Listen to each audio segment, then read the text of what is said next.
So இன்னைக்கு வந்து நம்ம பாகவதத்துல இருந்து ஒரு சின்ன ஸ்துதி. இப்போ இந்த சீரியஸ்ல வந்து அஹ், எல்லா ஸ்துதிகளும் வேணு கீதம், கோபிகா கீதம், பீஷ்ம ஸ்துதி, இந்த மாதிரி நிறைய ஸ்துதிகள் பாகவதத்துல இருந்து பார்த்துட்டு இருக்கோம் நம்ம. அதுல வந்து இன்னைக்கு அஹ், மனு மனு மத்ஸ்ய அவதார் ஆன பகவான் மேல பாடுற ஸ்துதி பத்தி பார்க்க போறோம். இப்போ பாகவதத்துல வந்து 5வது காண்டத்துல இந்த ஸ்துதி இருக்கு. இந்த ஸ்துதிக்கு போறதுக்கு முன்னாடி ஒரு 5 நிமிஷம் வந்து நம்ம இதுக்கான பேக்ரவுண்ட் என்னன்னு பார்த்துடலாம். இப்போ இந்த கிரியேஷனுடைய ஆரம்பத்துல பிரம்மாஜி இந்த ஜட உலகத்தை உற்பத்தி பண்ற நேரத்துல இது நடந்திருக்கு. இந்த அதாவது நடந்த விஷயத்த நான் இப்ப உங்ககிட்ட சொல்ல போறேன். ஸோ ஸ்வயம்புவ மனுவுக்கும் சதரூபனுக்கும் பிறந்தவங்க 2 பேர். 5 பேர் ஆக்சுவலி. அவங்க அதுல 2 மகன்கள். ஆஹ் உத்தானுபாதர், அப்புறம் பிரியவிரதன், இந்த 2 பேரும் இருக்காங்க. அதோட வந்து அவங்களுடைய பெண்கள் ஒரு 3 பேரு. ஆகுதி, தேவகுதி, பிரசூதி அப்படின்னு. அதுல தேவகுதி பத்தி நம்ம கேட்டிருப்போம். கபிலருடைய அம்மா. கர்தம முனிக்கும் தேவகுதிக்கும் பிறந்தவங்க தான் கபில முனி. சோ இப்போ வந்து இதுல நம்ம பிரியவிரதர் பத்தி பார்க்க போறோம். பிரியவிரதர் வந்து ஆரம்பத்துல ஆன்மீக வாழ்வில் இருந்தாரு. பிரம்மச்சாரியத்தை கடைபிடிச்சிட்டு தவங்கள் பண்ணிட்டு இருந்தாரு. அவருக்கு வந்து கிராஸ்த வாழ்க்கையில நாட்டம் இல்லாம இருந்தது. அப்போ அவருடைய குருவான நாரதரும் பிரம்மாவும் வந்து நம்ம வந்து இப்போ இந்த சிருஷ்டியுடைய ஆரம்பத்துல இருக்கிறனால நீ வந்து உன்னுடைய கடமையான நாட்டை ஆள்வது, அப்புறம் ஆம், வம்சத்தை விருத்தி பண்ணுவது, இதுலெல்லாம் வந்து நீயும் ஒன்று கலந்துக்கணும் அப்படின்னு அவரை புரிய வச்சு பிரியவிரதனை வந்து ஆம், கல்யாணம் பண்ண வச்சாங்க, நாட்டை ஆள வச்சாங்க. அப்போ பிரியவிரதனுக்கு வந்து ஒரு ஒரு மனக்கஷ்டம் வந்தது. அதாவது மனக்கஷ்டம் என்னன்னா, ஒரு அதிருப்தி வந்தது. அவர் நாட்டை ஆண்டுட்டு இருக்கிறப்போ சூரிய பகவான் மேல ஒரு ஒரு குழப்பம். அதாவது என்னன்னா, மேருமலையுடைய அந்த சுமேரு மலைன்னு சொல்லுவாங்க இல்லையா, அந்த சுமேரு மலையுடைய வடக்கு திசையில சூரியன் இருக்கிறப்போ தெற்கு பக்கம் சூரிய ஒளி கம்மியா கிடைச்சது. அதே மாதிரி தெற்கு பக்கம் சூரியன் இருக்கிறப்போ வடக்கு பக்கம் கம்மியா இருந்தது. ஆனா கம்மியா இருந்ததுன்னா சுத்தமாவே சூரியன் இல்லாம இருந்தது. இப்ப நீங்க பார்க்கலாம், நம்ம வருஷத்துக்கு 6 மாசம் ஒரு சைட்ல வந்து சூரியன் கம்மியா இருக்கும், சீக்கிரம் மறைவாரு. ஆஹ் கொஞ்ச நேரம் ரொம்ப நேரம் மறையாம இருப்பாரு. நமக்கு இந்த அமெரிக்கால, யூரோப்ல எல்லாம் வந்து அந்த டே லைட் சேவிங் அந்த மாதிரி எல்லாம் சொல்லுவாங்கல்ல, அங்க வந்து கொஞ்சம் கம்மியா ஜாஸ்தியா இருக்கு. ஆனா அந்த நேரத்துல சுத்தமா இல்லாம இருந்தது. ஸோ அவருக்கு, பிரியவர்த்தருக்கு வந்து அதை சமன்படுத்தணும்னு ஒரு ஆசை வந்தது, எண்ணம் வந்தது. அப்போ வந்து சூரிய பகவான் பின்னாடி, அவருடைய ரதத்துக்கு பின்னாடி இவர் இன்னொரு ரதத்தை பூட்டிக்கிட்டு சூரியனை பின்தொடர்ந்து போக ஆரம்பிச்சாரு, சூரியனை பிடிச்சு அவர்கிட்ட பேசுறதுக்காக. அந்த நேரத்துல அவருடைய தேர் உடைய சக்கரத்தை அது வந்து தடம் படிஞ்சதுல 7 தீவுகள் உருவாச்சு. 7 தீவுகள் உருவாச்சு. அதோட சேர்ந்து 7 கடல்களும் உருவாச்சு. இதெல்லாம் நான் ஏன் சொல்றேன்னா, ஆஹ் இந்த துதி எங்க பாடினாங்கிறத நம்ம வந்து காட்டுறதுக்காக.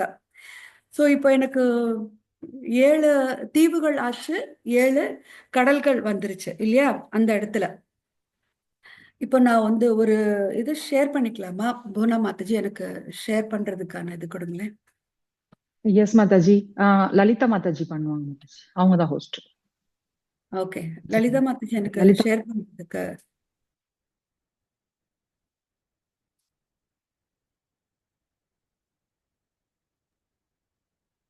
ஓகே.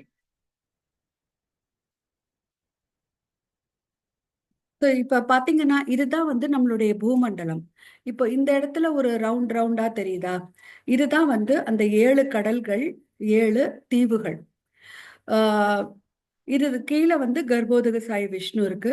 இதுக்கு மேல 7 பாதாள லோகங்கள், அதுக்கு மேல பூலோகம், அப்புறம் பூவர்லோகம், மகர்லோகம், அந்த மாதிரி ஆஹ் 7 லோகங்கள் மேல. இப்ப நம்ம பேசுறது வந்து பூமண்டலத்தை பத்தி தான். ஓகே. அப்போ இந்த பூமண்டலத்துல வந்து இத பத்தி நம்ம பாக்குறோம்னா, இதுதான் மேருமலை. இந்த மேருமலையை சுத்தி தான் வந்து எல்லாமே நடக்குது. அது நடுவுல இருக்கு. ம். ஆஹ் பூமண்டலத்துல வந்து எப்படின்னா 7 விதமான இது இத்தனை தீவுகள் இருக்கு. அதாவது 7 தீவுகள் இருக்கு பூமண்டலத்துல. அது ஜம்பு தீபம், பிளக்ஷ தீபம், ஷால்மலி தீபம், குஷத்வீபம், கிரௌஞ்சத்வீபம், ஷாக்கத்வீபம், புஷ்கரத்வீபம் அப்படின்னு 7 தீவுகள் இருக்கு. இதுதான் வந்து அவருடைய தேர் தடம் படிஞ்சதுல வந்த தீவுகள். இதுல வந்து இந்த ஜம்பு தீபத்தை பத்தி தான் நம்ம பேச போறோம். இந்த ஜம்பு தீபம் அந்த ஜம்பு தீபத்துக்குள்ள 9 வருஷம் இருக்கு. வருஷங்கிறது ரீஜன்ஸ். அதுல மேருமலை தான் நடுவுல இருக்கிறது. இந்த மேருமலையை சுத்தி வந்து லவண சமுத்திரம் இருக்கு. லவண சமுத்திரம்னா என்ன சொல்றதுன்னா உப்பு தண்ணியில ஆன ஒரு இது. இன்னும் இதை கொஞ்சம் டீட்டெயிலா பார்க்க போனோம்னா, இந்த இந்த சார்ட்ல வந்து நமக்கு பூமண்டலமும் அதோடைய 7 தீபங்களும்னு போட்டு ஜம்பு தீபம் கீழே இருக்கு. ஸோ இப்போ இந்த ஜம்பு தீபத்துக்கு அதை சுத்தி இருக்கிற கடல் வந்து உப்பு கடல். அதுக்கப்புறம் இருக்கிறது சுகர் கேன் ஜூஸ். அப்படின்னா அந்த கடல் ஃபுல்லா நம்ம கரும்பு சாறு, அதுக்கப்புறம் லிக்கர், கள், அதுக்கப்புறம் நெய், அதுக்கப்புறம் பால், அதுக்கப்புறம் தயிர், அதுக்கப்புறம் கிளியர் வாட்டர். இந்த மாதிரி 7 தீவுகளுக்கும் சுத்தி 7 விதமான கடல்கள் இருந்தது அப்போ ஆரம்பத்துல, இந்த சிருஷ்டி நடக்கிற நேரத்துல. இப்ப ஜம்பு தீபத்துல வந்து 9 வருஷங்கள் இருக்கு. அதுல என்னன்னா இலாவிருத்த வருஷம், பாரத வருஷம், ஹரி வருஷம், கிம்புருஷ வருஷம், ரம்ய வருஷம், ஹிரண்மய வருஷம், குரு வருஷம், கேத்துமாலா வருஷம், பாத்ராஸ்ரவ வருஷம் அப்படின்னு 9 வருஷங்கள். இந்த ரம்ய வருஷம் இல்ல ரம்யக்க வருஷம் அப்படின்னு கூட சொல்லலாம். ஒவ்வொரு ஒவ்வொரு வருஷத்திலையும் ஒவ்வொரு விதமான ஆன்மீக வழிபாடுகள், மனிதர்கள், அவர்களுடைய கலாச்சாரங்கள், வழிமுறைகள் எல்லாமே மாறி மாறி இருக்கும்.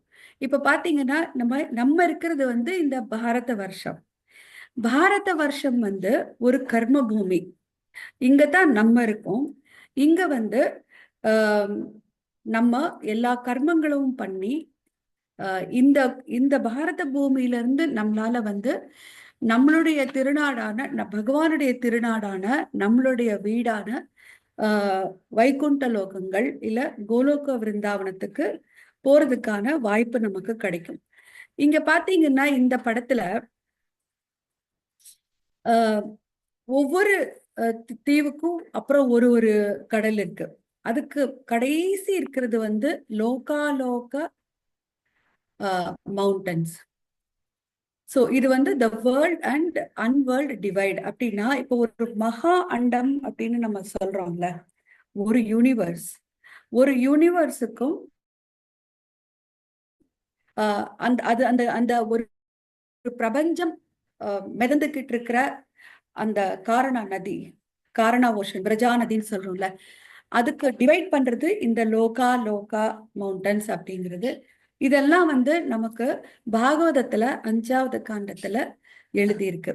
ஸோ இப்ப நம்ம படிக்க போற இந்த ஸ்துதி வந்து நமக்கு இந்த ரம்யக்க வருஷத்துல நடக்குது. ஒரு ஒரு இடத்துல ஒரு ஒரு ராஜாக்கள் ஆண்டுட்டு இருக்காங்க. இப்போ 7 தீபம் அப்படின்னு நம்ம சொன்னோம் இல்லையா? இந்த இடத்துல ஆஹ் பிரியவர்தனுடைய மகன்கள் எல்லாம் ஒரு ஒரு தீபத்துல ஆண்டுகிட்டு இருந்தாங்க எல்லாருமே. சோ இப்போ நம்ம பார்க்க போற ஆஹ் இது நான் க்ளோஸ் பண்ணிடுறேன் இப்போ. யா மத்தது இப்போ நீங்க ஷேர் பண்ணலாம் உங்களுடைய அந்த ஸ்லோகங்கள்.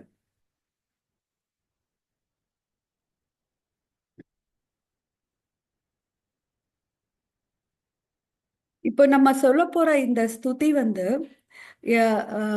ஸ்ரீமத் பாகவதத்துல 5வது காண்டத்துல 18வது அத்தியாயத்துல ஜம்பு தீப வாசிகள் பகவானுக்கு தங்கள் பிரார்த்தனைகளை அர்ப்பணித்தல் அப்படிங்கிற அந்த சாப்டர்ல இருக்கு.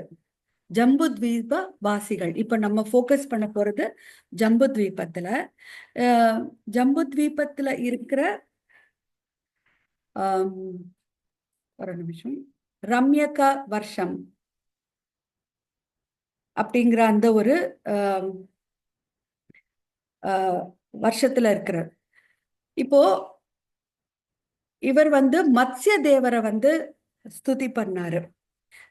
இப்ப நம்ம படிக்க போற அந்த ஸ்துதி வந்து மத்ஸ்ய தேவர் பத்தி.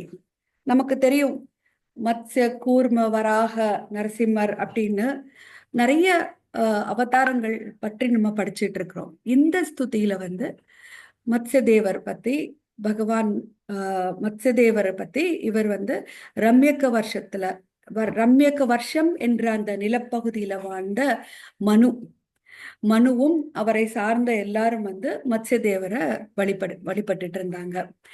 சோ இப்போ இன்னொரு பாயிண்ட் இந்த இந்த அத்தியாயத்துல பிரபுபாதர் என்ன சொல்றாருன்னா, பகவானோட பக்தர்களோட கொள்ளும் தொடர்பின் மூலம் இந்த அத்தியாயத்துல இருக்கிற எல்லா செய்திகளை வந்து நம்மளால முற்றிலுமா உணர்ந்து கொள்ள முடியும் அப்படின்னு சொல்றாங்க. அதாவது பகவத் சங்கத்துல இதையெல்லாம் நம்ம வந்து பேசி கத்துக்கிட்டோம்னா இதோடைய தாற்பயங்கள் நமக்கு சீக்கிரம் புரியும். அதனால சாஸ்திரங்கள் நம்ம படிச்சிட்டு இருக்கிற அறிஞ்ச பக்தர்களோட தொடர்பு வச்சு நம்ம இதை வந்து படிக்கணும் கேட்கணும் அப்படிங்கிறது பிரபுபாதர் இந்த இந்த இதுல நமக்கு விவரிக்கிறாரு. இந்த மாதிரி பக்தர்கள் சங்கத்தோட இருக்கிறது வந்து கங்கை நதியில வசிப்பதை காட்டிலும் சிறந்தது அப்படிங்கிற விஷயத்தையும் அவர் நமக்கு வந்து சொல்லி கொடுக்கிறாரு இங்க. ஓகே, இப்போ நம்ம வந்து இது இந்த ஸ்லோகத்துக்கு போலாம். மத்தது நீங்க ஷேர் பண்ணிட்டீங்களா? மாதாஜி பண்ணியாச்சு மாதாஜி. யா சரி, ஓகே.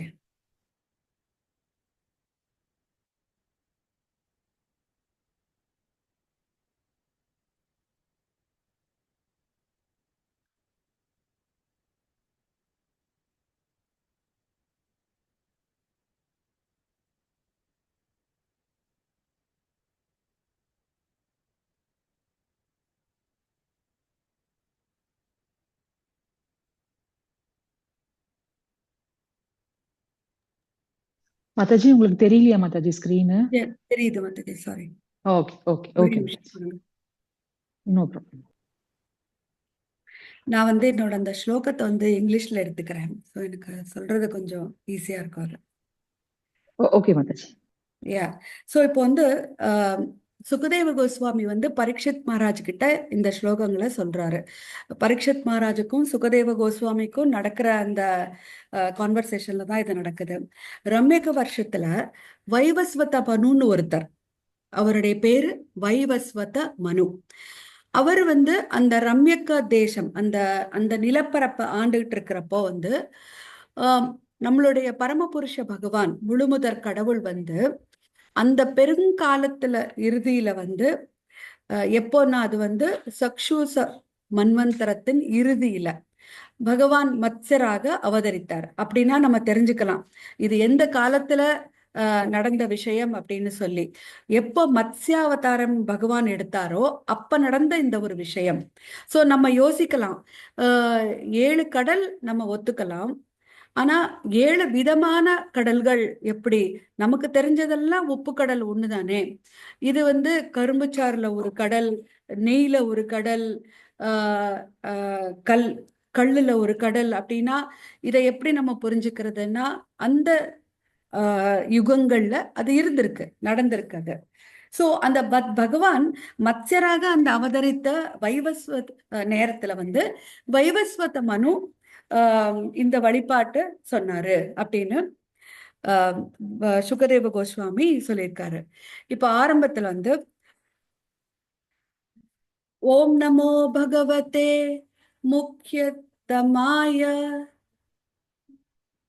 ஓம் நமோ பகவதே முக்கியதமாய நமः, सत्वाय प्राण यौजसे सहसे, सत्वाय प्राणायौजसे सहसे, बलाय महा मत्स्याय नम इति, बलाय महामत्स्याय नम इति.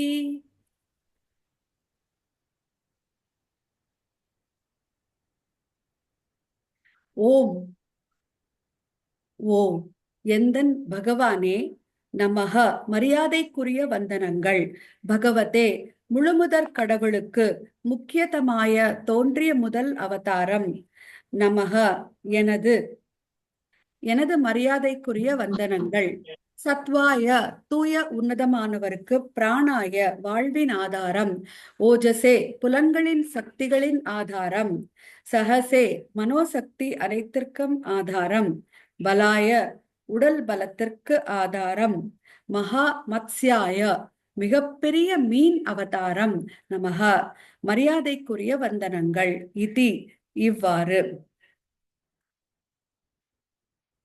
மாதாஜி, சொல்லுங்க மாதாஜி. மொழிபெயர்ப்பு பக்தர்கள் படிக்கலாமா மாதாஜி? படிக்கலாம் மாதாஜி. உங்க அனுமதியோட. ஓகே. ஹரே கிருஷ்ணா. பக்தர்களே மொழிபெயர்ப்பு படிக்க முன்வாருங்க மாதாஜி. ஹரே கிருஷ்ணா மாதாஜி, நான் படிக்கிறேன் மாதாஜி. படிங்க மாதாஜி. ஹரே கிருஷ்ணா. மொழிபெயர்ப்பு. தூய உன்னதமானவரான முழுமுதற் கடவுளுக்கு நான் எனது மரியாதைக்குரிய வந்தனங்களை அர்ப்பணிக்கின்றேன். அனைவரின் வாழ்க்கைக்கும் உடல் பலத்திற்கும் மனோபலத்திற்கும் புலன்களின் திறனுக்கும் அவரே ஆதாரமானவர். மிகப்பெரிய மீன் வடிவமான மத்ஸ்ய அவதாரமே அவர் மேற்கொண்ட அனைத்து அவதாரங்களுக்கும் முதலாவதாகும். மீண்டும் நான் எனது வந்தனங்களை அவருக்கு சமர்ப்பிக்கின்றேன். ஹரே கிருஷ்ணா மாதாஜி. ஹரே கிருஷ்ணா. தேங்க்யூ மாதாஜி. ஸோ இந்த மொழிபெயர்ப்புல இருந்து நம்ம தெரிஞ்சுக்கிற விஷயங்கள் என்னன்னா, பகவானை பற்றின புகழ், அவருடைய வீரங்கள், அவருடைய மேன்மைகள், பெருமைகள், புகழ். ஸோ முதல் விஷயம் தூய உன்னதமானவர், முழு முதற் கடவுள். ரெண்டாவது அனைவருடைய வாழ்க்கைக்கும் உடல் பலத்திற்கும் மனோபலத்திற்கும் புலன்களின் திறனுக்கும் அவரே ஆதாரமானவர். சோ மூணாவது எல்லா அவதாரங்களுக்கும் முதன்மையானது மத்ஸ்ய அவதாரம்.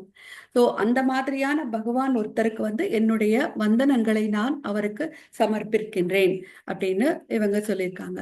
சோ இப்போ இந்த பொருளுரையில பிரபுபாதர் ஒரு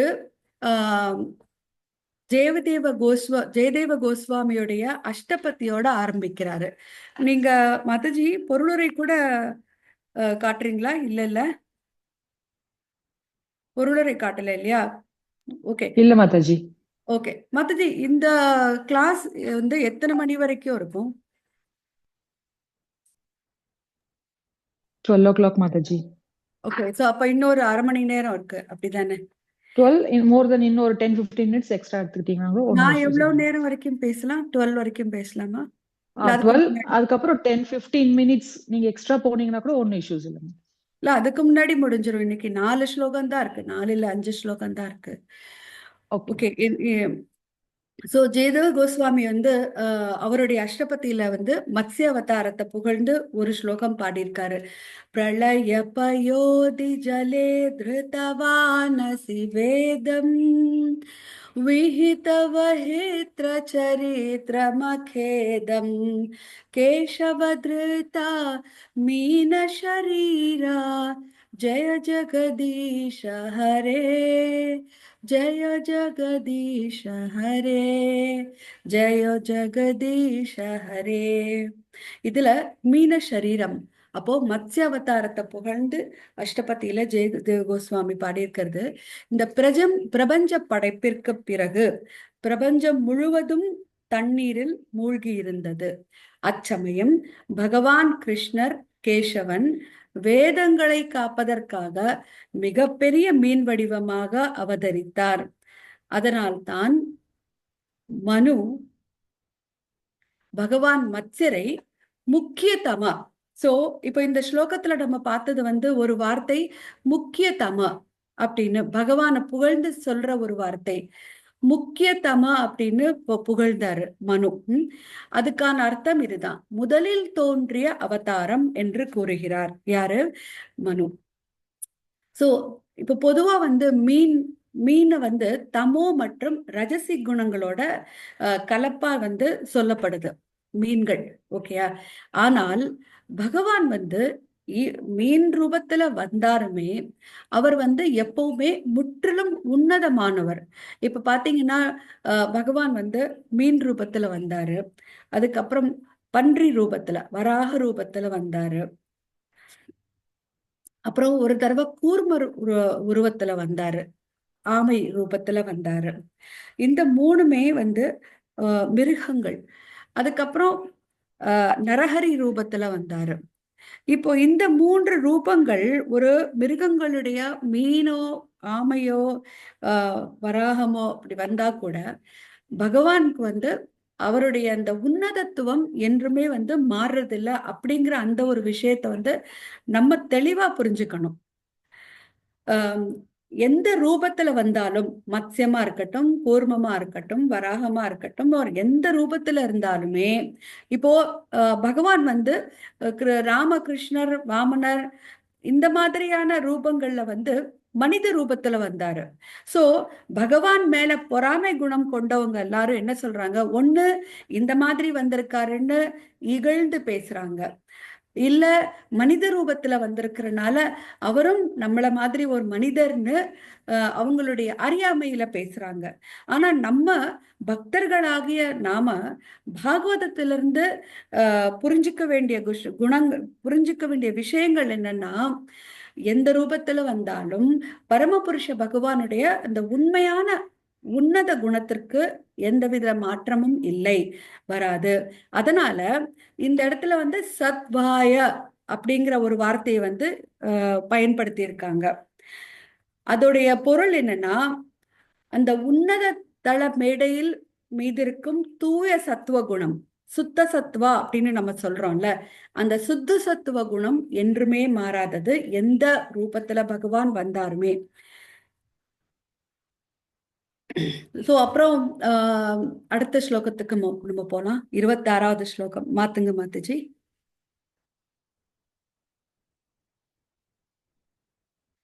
அந்தர்பஹிஷ்சாகில லோகபாலகைர் அந்தர்பஹிஷ்சாகில லோகபாலகைர்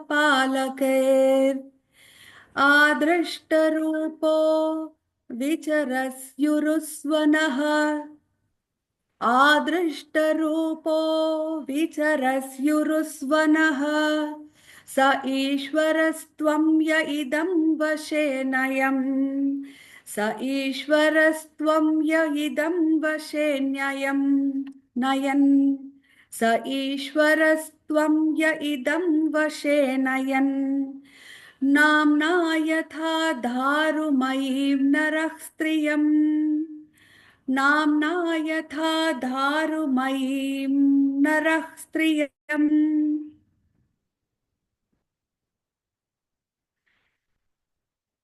அந்தஹ உள்ளே, பஹி இன்றி, ச மேலும், அகில லோக பாலகைஹி பல்வேறு உலகங்களின் தலைவர்கள், சமுதாயங்கள், அரசுகள் போன்றவை, அதிருஷ்ட ரூப காணப்படவில்லை. விசரசி நீர் அலைகின்றீர். உரு மிகச்சிறந்த. ஸ்வனக அவற்றின் ஒலி அதிர்வுகள். வேத மந்திரங்கள். ச அவர். ஈஸ்வர பரம நெறியாளர். துவம் நீர். யார். இதம் இந்த. வசே கட்டுப்பாட்டின் கீழ். அயை கொண்டு வந்திருக்கின்றீர். நாம்னா அந்தண க்ஷத்ரிய வைஷ்ய சூத்ரா என்னும் பல்வேறு பெயர்களினால். யதா அதே போன்று. தாருமகி மரத்தினால் செய்யப்பட்ட. நர ஒரு மனிதன். ஸ்திரியம் பொம்மை. மத்தஜி மொழிபெயர்ப்பு சொல்றீங்களா? நான் சொல்றேன் மாதாஜி. ஓகே. படிங்க மாதாஜி. கிருஷ்ணா. போற்றுதற்குரிய பகவானே, கூத்தாடுவான் ஆடும் பொம்மைகளை கட்டுப்படுத்துவதை போன்றும் ஒரு கணவன் மனைவியை கட்டுப்படுத்துவது போன்றும் மேலாண்மை மிக்க நீர் இப்பிரபஞ்சத்தில் உள்ள அந்தன சத்திரிய வைசிய சூத்ர என்பது போன்ற உயிர்வாழிகள் அனைவரையும் கட்டுப்படுத்துகின்றீர்.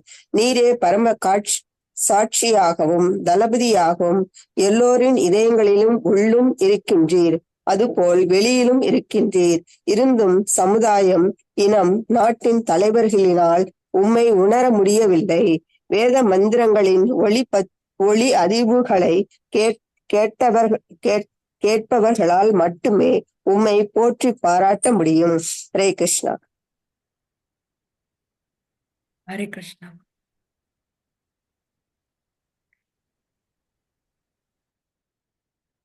சோ இப்போ இந்த ஸ்லோகத்துல வந்து பகவானுடைய புகழ்களோட எப்படி அவர் நம்ம கண்ணு முன்னாடி இருந்தாலும் சில பேருடைய அறியாமையினாலையும் பொறாமை குணத்தினாலையும் பகவானை புரிஞ்சுக்க முடியல. பகவானுடைய அவர் இருக்கிறாருங்கிற ஒரு விஷயத்த வந்து அவங்களால புரிஞ்சுக்க முடிய மாட்டேங்குது அப்படிங்கறத வந்து இவர் இந்த இடத்துல வெளிப்படுத்தி இருக்காரு.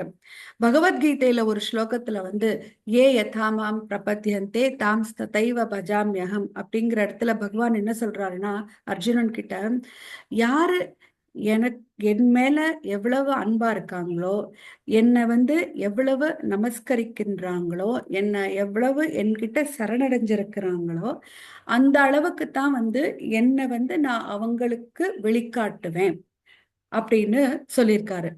சோ அதே மாதிரி தான் இந்த இடத்துல நீங்க எங்கேயும் எல்லா இடத்துலயும் இருக்கீங்க. நீங்க இல்லாத இடமே இல்லை. நீங்க வந்து உள்ளேயும் இருக்கிறீங்க. எப்படி பரமாத்மாவா எல்லாருடைய இதயத்துக்குள்ளும் இருக்கீங்க. இயற்கையா வெளியிலையும் இருக்கிறீங்க. ஆனா நீங்க கடவுள் இருக்கிறாருங்கிற ஒரு விஷயமே சில பேருக்கு இன்னும் புரிய மாட்டேங்குதே. அவ்வளவு அறியாமையில இருக்காங்க. அவ்வளவு ஒரு அன்பார்ச்சுனேட் சிச்சுவேஷன்ல இவங்கெல்லாம் இருக்காங்க. ஒரு துரதிருஷ்டவசமான நிலையில அவங்கெல்லாம் இருக்காங்க அப்படிங்கிற ஒரு விஷயத்தையும் இந்த இடத்துல சொல்றாங்க.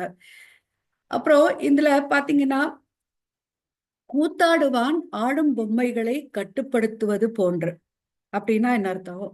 நம்ம வந்து பொம்மைகளை, அந்த பொம்மலாட்டம்னு சொல்லுவோம்ல, அவங்க கையில வச்சிருக்கிற கயிறும் அந்த பொம்மையோடைய அங்கங்களும் கட்டிப்பட்டிருக்கும். சோ அவர் கையை எப்படி அசைக்கிறாரோ அந்த மாதிரி அந்த பொம்மைகள் ஆடும்.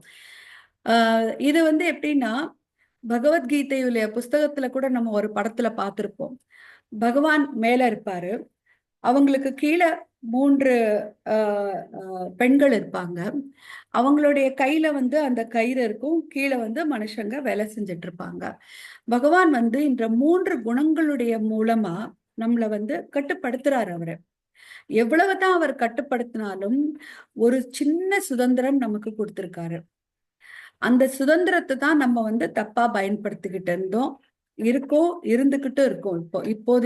இப்போ வரைக்கும் நம்ம அந்த சுதந்திரத்தை தப்பா பயன்படுத்திக்கிட்டோம். ஆனாலும் அவர் தான் நம்மளை ஆட்டி வைக்கிறாரு.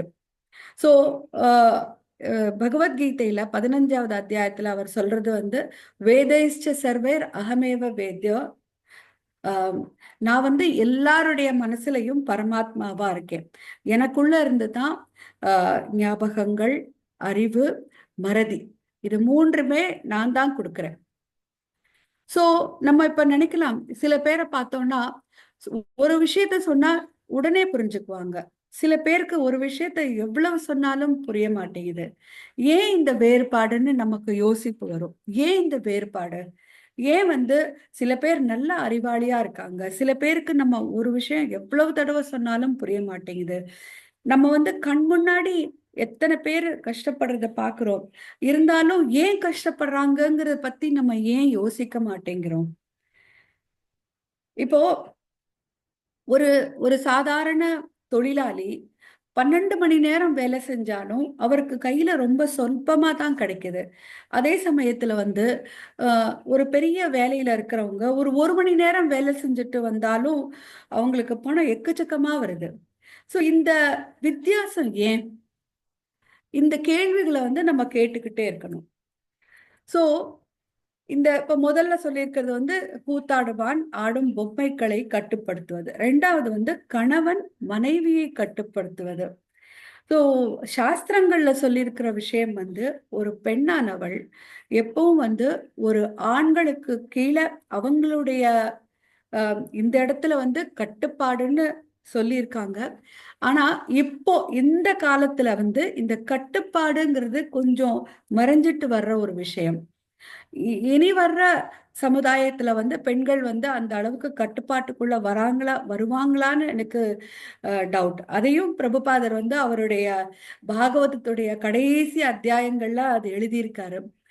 எப்படி சமுதாயம் சீரழிஞ்சு போகும் அப்படிங்கிற அந்த ஒரு இடத்துல.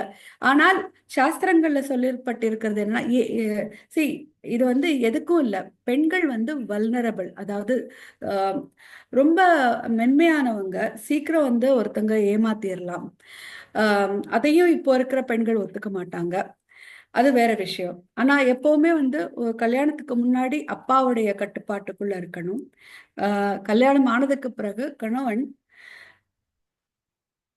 கல்யாணத்துக்கு அப்புறம் மகன் வளர்ந்ததுக்கு அப்புறம் அந்த மகனுடைய கட்டுப்பாட்டுக்குள்ள. இதனால்தான் கர்தம முனி அவருடைய வானப்பிரஸ்த நேரத்துல தேவஹூதிய கபில தேவருடைய கட்டுப்பாட்டுக்கு கீழே வச்சுட்டு அவர் வானப்பிரஸ்தம் கிளம்பி போனாரு.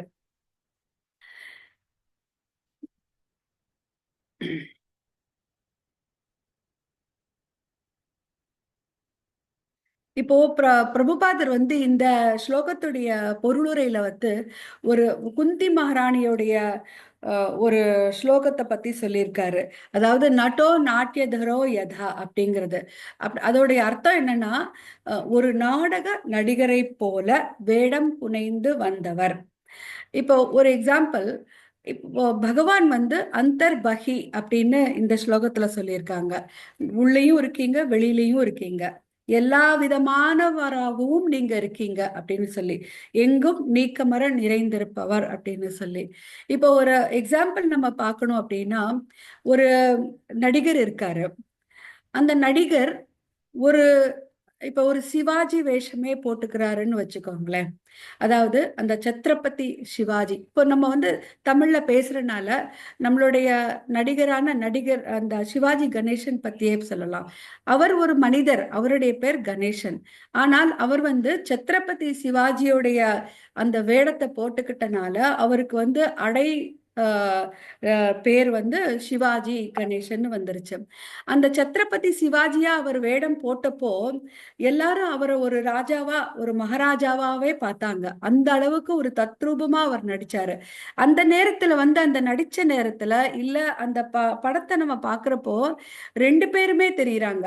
சத்ரபதி சிவாஜியாவும் தெரிகிறாரு, இவர் ஒரு கணேசனாவும் இருக்காரு. அப்ப என்ன அர்த்தம்?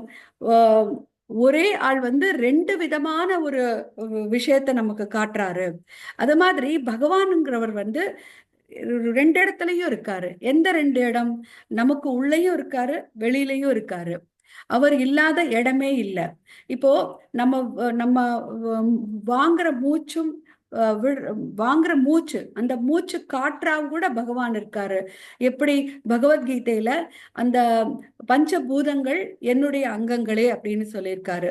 அப்ப பஞ்சபூதங்கள் இல்லாத இடம் இருக்கா? காற்று, நீர், நெருப்பு, வானம், நிலம். அப்போ நம்ம இந்த அஞ்சையும் நம்ம வந்து நொடிக்கு நொடி பயன்படுத்திக்கிட்டு இருக்கோம். அப்படின்னா பகவானுடைய அந்த சங்கத்துல நம்ம வந்து இல்லாம நம்மளால இருக்க முடியாது. அவ்வளவு விஷயங்கள் வந்து நமக்கு புரியிற மாதிரி தெள்ள தெளிவா பகவான் சொல்லியிருந்தாலும் கூட மூடர்கள் என்ன சொல்றாங்கன்னா, எங்க கடவுள் காட்டு, கடவுளை நீ காட்டு, நான் ஒத்துக்கிறேன். என்னால கடவுளை பார்க்க முடியலையே அப்படின்னு வந்து அவங்களுடைய அறியாமையினால பேசிக்கிட்டு இருக்காங்க அப்படின்னு பிரபுபாதர் வந்து நமக்கு இந்த ஒரு வார்த்தையை வச்சுக்கிட்டு விளக்கி காட்டுறாரு.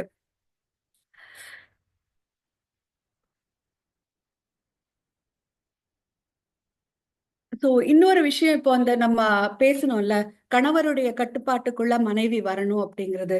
இதை வச்சு பிரபுபாதர் என்ன நமக்கு புரிய வைக்கிறாருன்னா, பகவான் ஒருத்தரே கடவுள். நம்ம எல்லாருமே எல்லா ஜீவராசிகளும் பெண்கள். பெண்கள்னா பிரகிருத்தின்னு அர்த்தம். பகவான் ஒருத்தர் தான் புருஷர், நம்ம எல்லாரும் பிரகிருதி. அப்போ பகவான் ஒருத்தர் தான் அனுபவிப்பாளர். மற்ற எல்லா விஷயங்களும் அனுபவிக்கப்பட வேண்டியவர்கள். பகவானுக்கு நம்ம வந்து நம்ம வந்து ஒரு அனுபவிப்பாளரா, அனுபவிக்கப்பட வேண்டியவரா நம்ம எல்லாருக்கும். இதுதான் வந்து கோபிகைகளுடைய தாற்பயத்துல நம்ம தெரிஞ்சுக்க வேண்டியது. பகவான் ஒருத்தர் புருஷர், மற்ற எல்லாரும் அவரை அவருடைய அங்கங்கள் அப்படிங்கிற அந்த ஒரு விஷயம். அபரேயம் இதஸ் துவன்யம் பிரகிருதிம் வித்திமே பராம். ஸோ எல்லாரும் வந்து பரமபுருஷ பகவானை சார்ந்தவங்க தான். சரி, இப்ப அந்த கோபிகைகள் எல்லாருமே வேற யாருடைய மனைவிகள், மகள்கள், தாய்மார்கள் அப்படி இருந்தாலுமே பகவானுடைய சேவையில தங்களை ஈடுபடுத்திட்டு இருந்தாங்க. இது வந்து பக்தர்கள் அல்லாதவர்கள் வந்து தப்பா பேசுவாங்க. ஆனா அதுல இருக்கிற தாத்பரியம் என்னன்னா, பகவான் ஒருத்தரே பரமபுருஷ பகவான், புருஷர், மற்ற எல்லாருமே அவருடைய அங்கங்கள் அப்படின்னு அவர் விளக்கியிருக்காரு இந்த இடத்துல. சோ போக்தாரம் யஜ்ஞ தபசாம் சர்வலோக மகேஸ்வரம், இந்த ஸ்லோகத்திலையும் இதை அவர் தான் சொல்றாரு.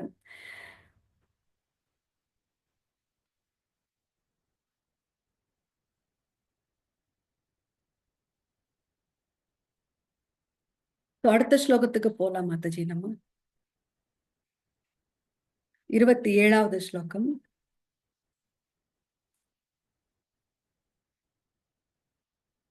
யம் லோகபாலாः கில மத்சரஜ்வரா, யம் லோகபாலாः கில மத்சரஜ்வரா, ஹித்வா யதந்தோபி ப்ருதக் சமேத்ய ச, ஹித்வா யதந்தோபி ப்ருதக் சமேத்ய ச, பாதும் ந சேகுர்த்விபதश्சதுஷ்பதः, பாதும் ந சேகுர்த்விபதश्சதுஷ்பதः, सरीसृपं स्थानु यदत्र दृश्यते, सरीसृपं स्थानु यदत्र दृश्यते.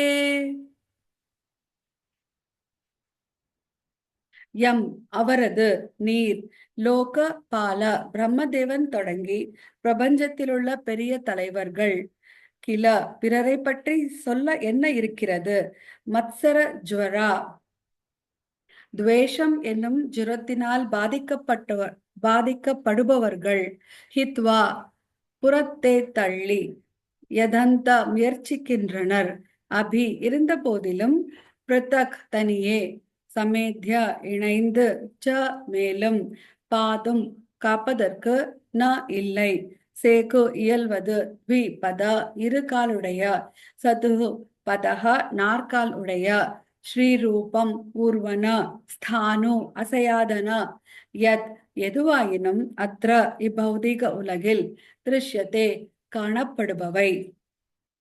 மொழிபெயர்ப்பு யாராவது சொல்லுங்க.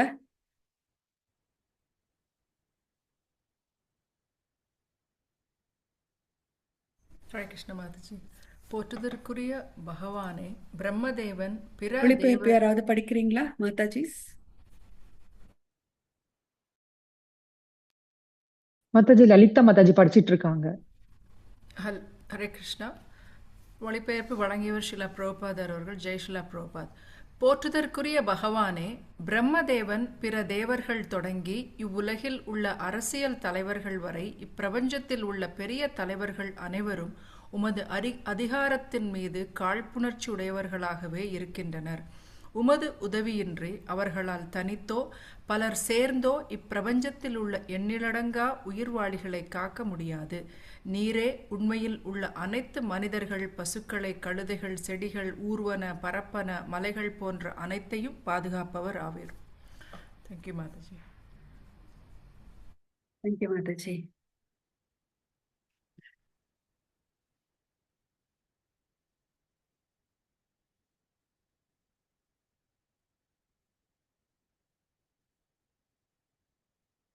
ஸோ இப்போ இந்த இடத்துல வந்து எப்படி படைக்கப்பட்ட எல்லா ஜீவராசிகளுக்கும் படியளப்பவர் அவர் ஒருவரே அப்படிங்கிற ஒரு விஷயத்த வந்து அவருடைய ஸ்துதியில மனு வந்து பாடுறாரு. போற்றுதற்குரிய பகவானே, பிரம்மதேவன் பிற தேவர்கள் தொடங்கி இவ்வுலகில் உள்ள அரசியல் தலைவர்கள் வரை இப்பிரபஞ்சத்தில் உள்ள பெரிய தலைவர்கள் அனைவரும் உமது அதிகாரத்தின் மீது காழ்ப்புணர்ச்சியுடையவர்களாகவே இருக்கின்றனர். இது நமக்கு வந்து கொஞ்சம் யோசிக்க வைக்க வேண்டிய ஒரு ஸ்லோகமா இருக்கு இந்த ஒரு இந்த ஸ்டேட்மெண்ட். ஏன்னா பிரம்மதேவனா இருக்கட்டும், மற்ற தேவர்களா இருக்கட்டும், எல்லாருமே பகவானை பற்றி நல்லா அறிஞ்சவங்க தான், தெரிஞ்சவங்க தான். அவர்களுடைய அந்த பக்தி சேவையினாலதான் பக்தி மேன்மையினாலதான் அவங்களுக்கு அந்த பதவியே கிடைச்சிருக்கு. இருந்தாலும் இங்க ஒரு இது சொல்லியிருக்காங்க, துவேஷம் என்னும் ஜுரத்தினால் பாதிக்கப்பட்டுள்ளவர்கள். சோ இதுக்கு வந்து நிறைய எக்ஸாம்பிள்ஸும் இருக்கு. அந்த இடத்துல அவங்க இருக்கிறப்ப கூட எல்லாமே அவங்க தான் அப்படின்னு இருந்தாலுமே சில சமயங்கள்ல வந்து அந்த ஒரு சுதந்திரத்தை வந்து தப்பா பயன்படுத்தி பகவான் மேலேயே ஒரு பொறாமை குணம், ஒரு துவேஷம் அப்படிங்கிற அந்த ஜுவரம் அவங்களுக்கும் வந்துருது. அதனாலதான் இது அந்த பிரம்ம விமோகனம் லீலான்னு சொல்லி ஒரு இடத்துல பிரம்மர் வந்து கிருஷ்ண பரமாத்மாவோட விளையாடினார் இல்லையா? அண்ட் பிரம்மருக்கு வந்து அவரும் தகுந்த பதில் கொடுத்தாரு, புரிய வச்சாரு பிரம்மதேவனுக்கு. அதே மாதிரி கோவர்தன லீலையில இந்திரனுக்கு புரிய வச்சாரு இல்லையா? நீ வந்து ஈவன் இந்த பிரபஞ்சத்தையே அழிக்கக்கூடிய அந்த பிரளயத்தை கொடுக்கக்கூடிய மழையையும் புயலையும் காற்றையும் அனுப்பினா கூட நான் என்னுடைய என்ன சொல்றது, என்னோட அனுகிரகத்துல நான் எல்லாரையும் காப்பாற்ற முடியும்னு சொல்லி அந்த கோவர்தன கிரிய வந்து தன்னுடைய விரல் மூலியமா தூக்கி பிடிச்சு 7 நாட்கள் 7 பகல் 7 இரவுகள் தூக்கி வச்சு காப்பாத்தி எல்லாரையும் காப்பாத்தினாரு. அப்போ வந்து இந்திரதேவனுக்கு அதை புரிய வச்சாரு. யாரு எந்த விதமான ஒரு அந்த எம்பவர்மெண்ட்னு சொல்லுவாங்கல்ல, இப்ப பிரம்மதேவர் அவங்களையும் சுப்ரீம் அப்படின்பாங்க, அதாவது பெரியவர், இந்த ஜட உலகத்துல அவர் தான் வந்து சுப்ரீம் அப்படின்னு சொன்னா கூட பகவானுடைய உதவி இல்லாம அவர்களால தனித்தோ இல்ல மற்ற தேவர்கள் எல்லாம் கூட்டமா சேர்ந்தோ கூட அவங்களால இந்த பிரபஞ்சத்தில் உள்ள எண்ணிலடங்கா உயிர்வாளிகளை காப்பாற்ற முடியாது.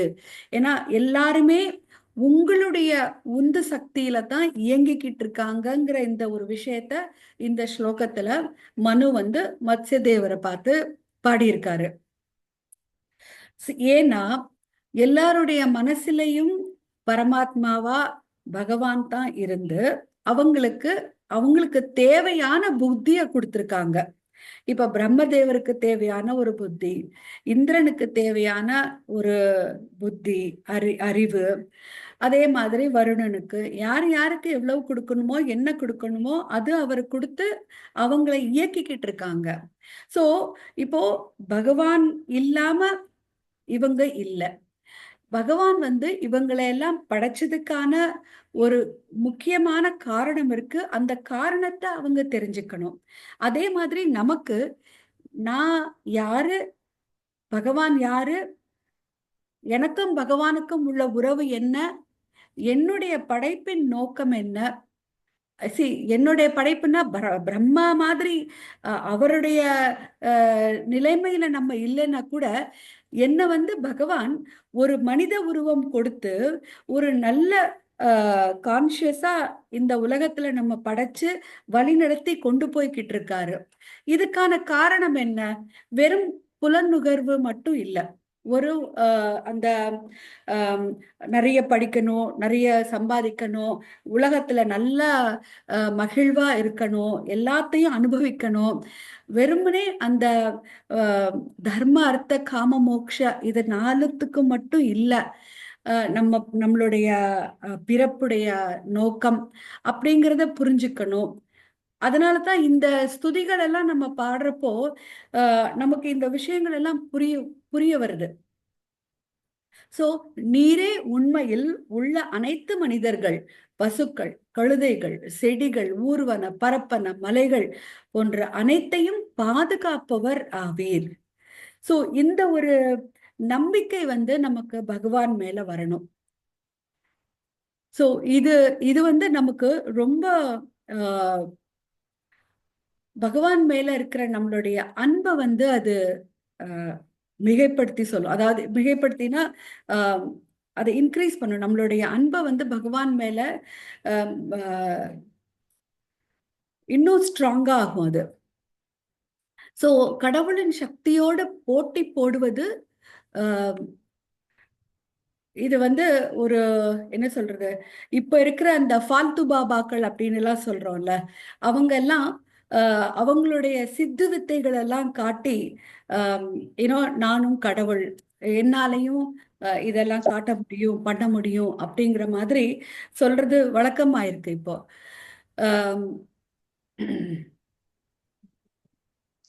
இதுல பிரபுபாதருடைய இந்த பர்போட்ல ஒரு நல்ல விஷயம் ஒண்ணு சொல்லியிருக்காரு.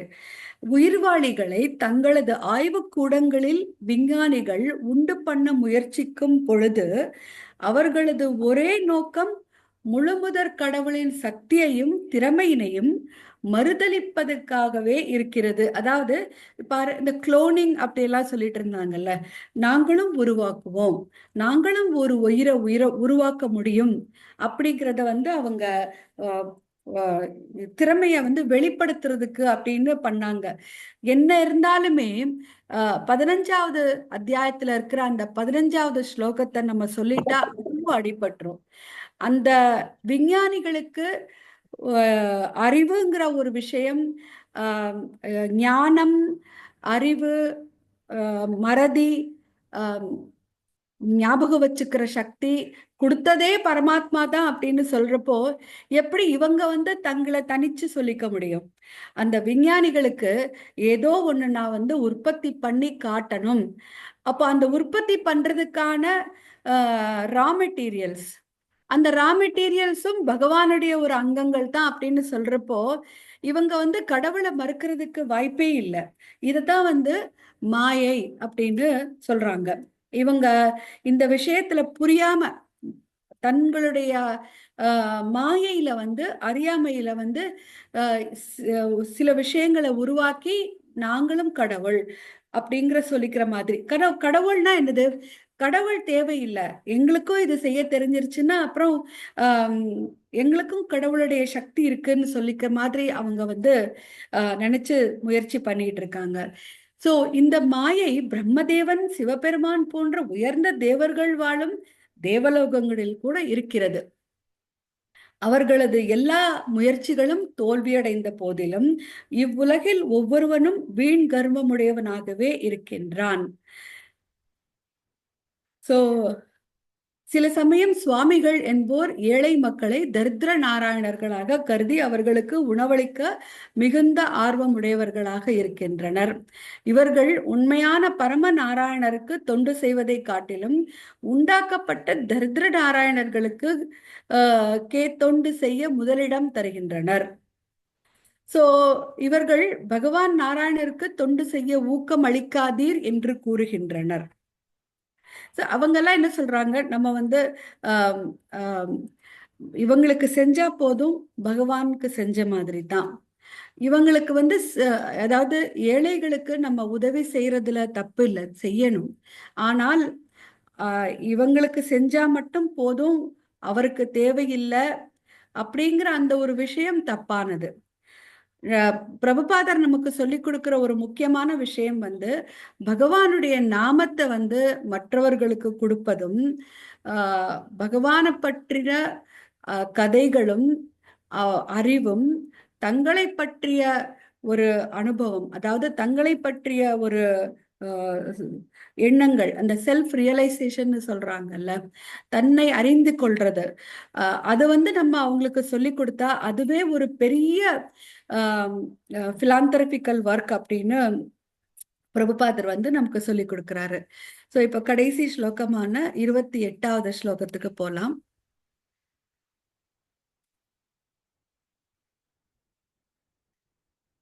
भवान् युगान्तार्णव ऊर्मिमालिनी, भवान् युगान्तार्णव ऊर्मिमालिनी, क्षोणिम् इमाम् ओषधिविरुधां निधिम्, क्षोणीमिमाम् ओषधिविरुधां निधिम्, मया सहोरुक्रमतेज ओजसा, मया सहोरुक्रमतेज ओजसा, तस्मै जगत् प्राणगणात्मने नमैति, तस्मै जगत् प्राणगणात्मने नमैति. பவான் உமது மேலாண்மை, யுக அந்த அருணவே, யுக இறுதி வழியில், இறுதியில் அழிவு வெள்ளத்தில், ஊர்மி மாலினி ஆழிப்பேரலைகளுடைய, கேஷானி பூமி, இமாம் இந்த, ஓஷதி வீருதாம் எல்லா வகையான மூலிகைகளும் மருந்துகளும், நித்திம் சேமிப்பிடம், மயா எனது, ஓஜசா வேகத்துடன், தஸ்மை அவருக்கு, ஜகத் பிரபஞ்சம் முழுவதின், பிராணகண ஆத்மனே உயிரின் இறுதி ஆதாரம், நமக எனது மரியாதைக்குரிய வந்தனங்கள், இதி இவ்வாறு. யாராவது மொழிபெயர்ப்பு சொல்றீங்களா? மொழிபெயர்ப்பு வழங்குவர் ஷீலா பிரபுபாத் கி ஜெய். படிங்க மாதாஜி, படிங்க. ஹரே கிருஷ்ண மாதாஜி. ஓ எல்லாம் வல்ல பகவானே, யுக இறுதியில் எல்லா விதமான மூலிகைகள், மருந்துகள், மரங்கள் போன்றவற்றிற்கு ஆதாரமாக இருக்கும் இப்பூமியானது அழிக்கும் ஆழி பேரலைகளின் கீழ் பிரளய வெள்ளத்தில் மூழ்குகிறது. அச்சமயம் நீர் பூமியுடன் சேர்ந்து என்னையும் காத்து அதீத வேகத்துடன் கடலில் சுற்றி கொண்டிருந்தீர். ஓ பிறப்பிலேயே நீரே பிரபஞ்ச படைப்பில் உண்மையான பாதுகாவலர் ஆவீர்.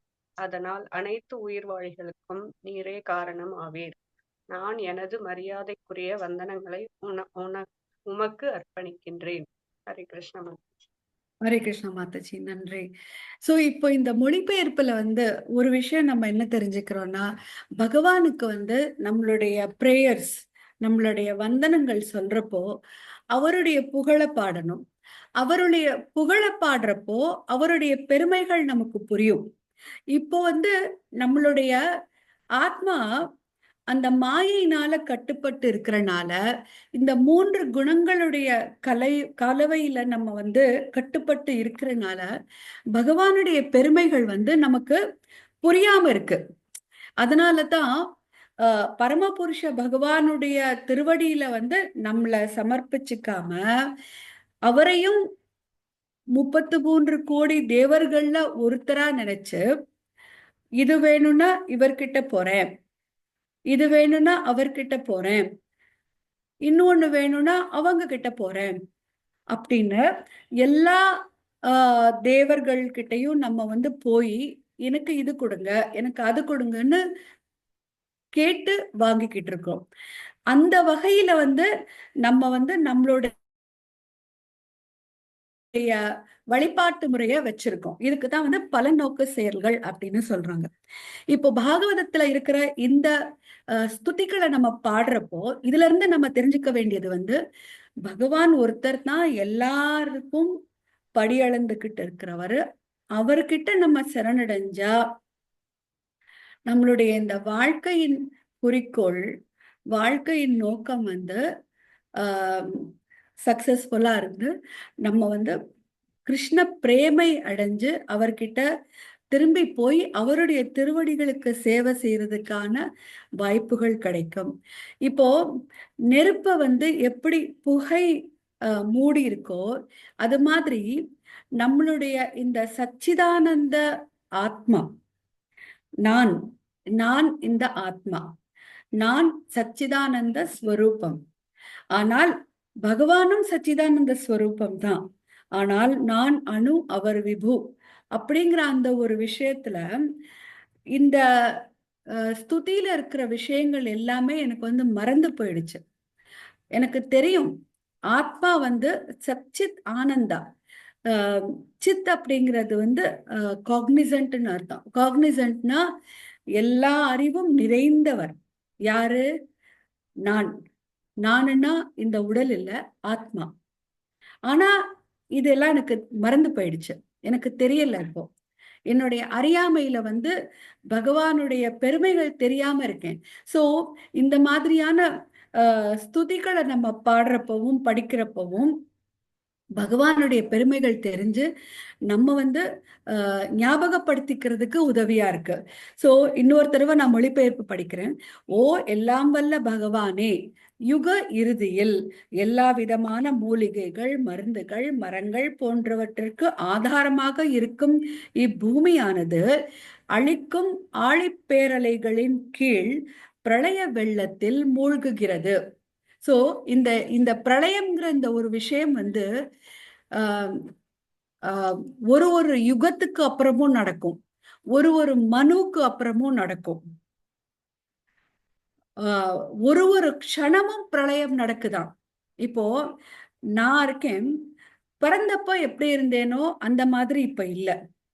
இப்போ ஒரு நம்ம ஏன்னா நொடிக்கு நொடி நம்மளுடைய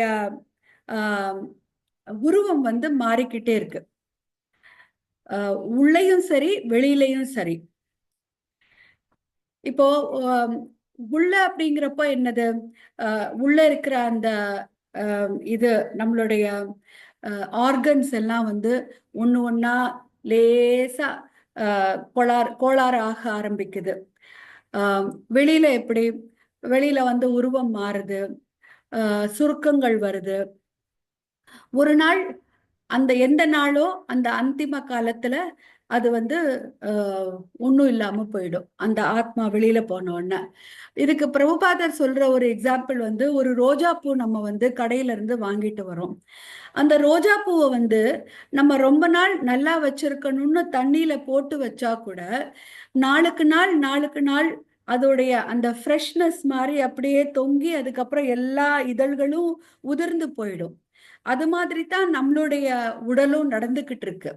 இதுக்கு ரெண்டுக்கும் வித்தியாசம் இல்லை. அந்த ரோஜா பூடைய இதழ் உதிர்ந்ததுக்கும் நம்ம நொடிக்கு நொடி நமக்கு நடக்கிற விஷயங்கள். சோ 4 வகைகளான பிரளயங்கள்ல இதுவும் ஒரு வகையான பிரளயம். கடைசி பிரளயம் என்னன்னா, நம்மளுடைய அந்த அகங்காரம் அழியிறப்போ, ஃபால்ஸ் ஈகோவை விட்டுட்டு நம்ம ஆத்மா தூய ஆத்மாவா பகவான் கிட்ட போறது ஒரு பிரளயம்.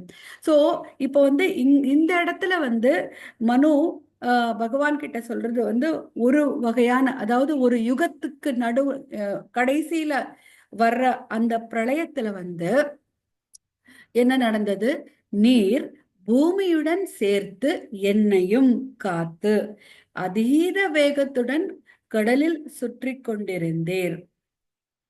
ஓ பிறப்பிலேயே நீரே பிரபஞ்ச படைப்பில் உண்மையான பாதுகாவலர் ஆவீர். அதனால் அனைத்து உயிர்வாளிகளுக்கும் நீரே காரணம் ஆவீர்.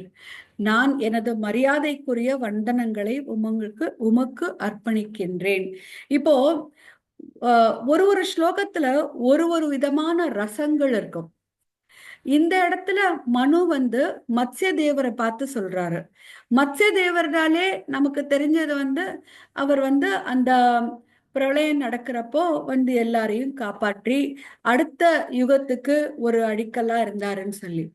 சில ஸ்துதிகள்ல வந்து எப்படி இருக்கும்னா பகவானுடைய அவருடைய அங்கங்களை அழகா பாடுறது, அவங்களுடைய நடவடிக்கைகள், அவங்க என்ன பண்ணாங்க, எப்படி பேசினாங்க, மற்ற எல்லாரும் எப்படி இருந்தாங்க, அவர் என்ன அழகா காதுல கம்மல் போட்டிருந்தாரு, என்ன பூ வச்சிருந்தாரு, இந்த ஸ்துதி சொல்லுவோமே, இந்த பரஹா பீடம்னு அந்த மாதிரி. ஸோ இப்போ இந்த பொருளுரை வந்து ஒரு சின்ன பொருளுரை தான். துவேஷமுடையோர் பகவான் எத்துணை வியக்கத் தரும் வகையில் இப்பிரபஞ்சத்தினை படைத்து காத்து அளிக்கிறார் என்பதை பாராட்டுவதில்லை. ஆனால் பகவானின் பக்தர்கள் இதனை நன்கு அறிந்தவர்கள் ஆவர்.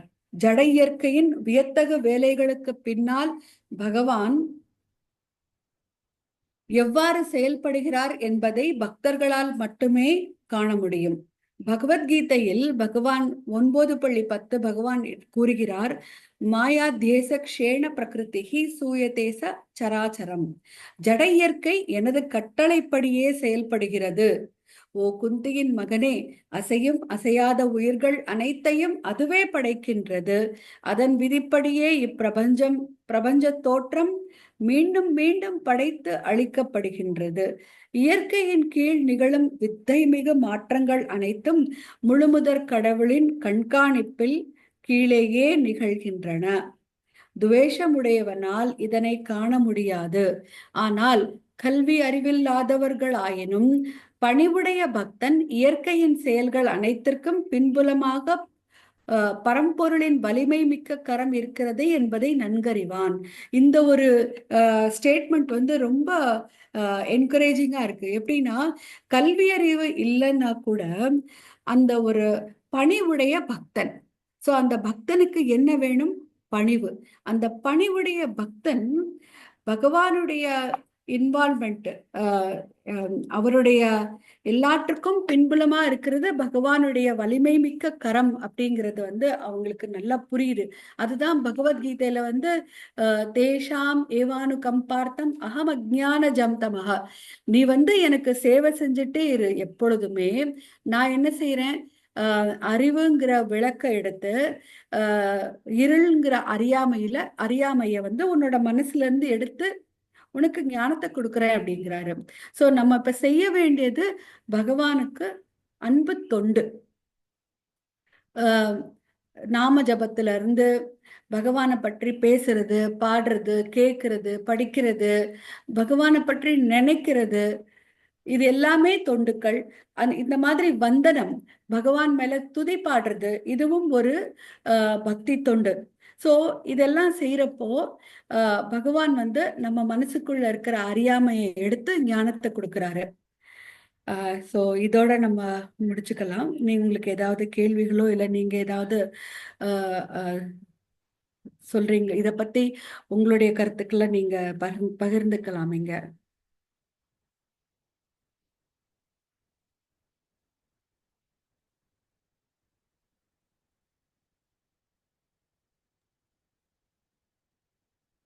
இந்த ஸ்துதி வந்து ஒரு வித்தியாசமானதா இருந்தது, நல்லாவும் இருந்தது. ஹரே கிருஷ்ணா.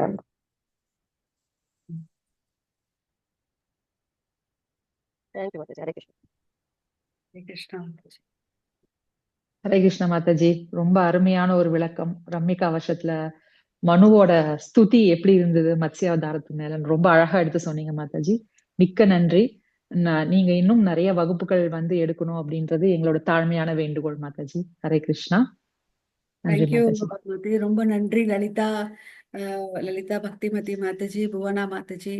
ஆக்சுவலி நீங்க கொடுக்குற இந்த வாய்ப்புகள்னால எனக்கும் ஒரு ஒரு நல்ல வாய்ப்பு இந்த ஸ்துதிகள்லாம் படிச்சு புரிஞ்சுக்கிறதுக்கு.